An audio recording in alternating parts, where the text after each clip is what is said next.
micropipetter, you almost never want to try to pipette straight into thin air, or else you'll find that your drop is actually still there.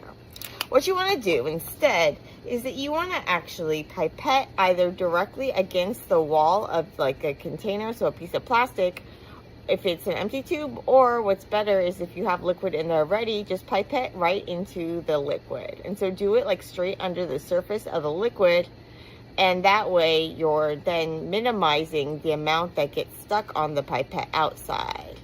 You can see that sometimes a little bit gets stuck inside, and depending on how much you care, what you can do is you can do things like try to undo the pipette and then push it out, and then like do it like against the liquid though, or against the wall to try to get it out. Most of the time you don't really care about that little bit, but if you do, that's what you can do. You could also kind of mix up and down a little with this smaller pipette, but that's not mixing this part very well. Instead, what you're going to want to do is take a larger pipette that is set to like 3/4 of the volume that's in here or so that you don't risk getting air, or just be careful, and then you can mix it up and down. But having that little pipette up and down, that's not mixing it, it's just getting the little stuff that's stuck in your pipette tip. But when you use this larger tip, now you're actually able to mix it. Now, for this demo, I used something that was blue, and when you see pictures of scientists and things, they often make you do pipetting with things that are blue, and just like holding blue vials and smiling. But we're actually typically just pipetting clear liquid into clear liquid and small volumes of it. And so it's really important too that when you're pipetting, you look before, when you pull things up, and make sure you actually pull things up, and then you look after you push things out and make sure everything actually did come out. And if there's a little bit of stuff left in here, you just kind of need to think about how important is that compared to like the total volume. So with these pipettes, you've got like a first stop and then a second stop. You want to kind of do when you're doing the mixing, only go up and down to that first stop. But when you're kind of ejecting it all out, now push down to the second stop and pull out.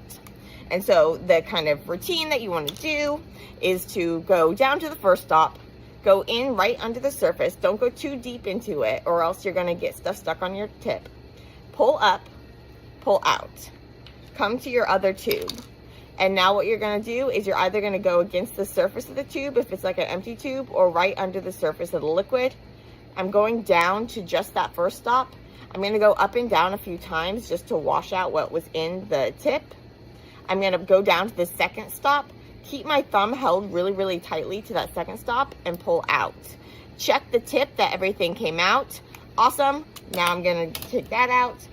I'm going to I'm going to get my bigger tip, and I'm going to mix it, and I'm going to move my pipette tip with it as I'm mixing it, so that my pipette tip doesn't get all the stuff on this outside of it, and so that I don't overflow my tube.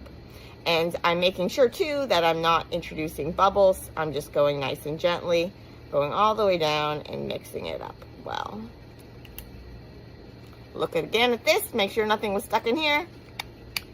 Voila. When I said in the beginning, like, you almost never want to be pipetting into thin air, the kind of one exception is if you have a larger volume and you're doing something like into a lot of tubes and you don't want to have to keep changing your tube tip. And so if you're doing something like a mini prep where you've got a bunch of tubes you're kind of pipetting into, and you don't care too much about the precision of the pipetted volume, then you can kind of just hold it above the samples.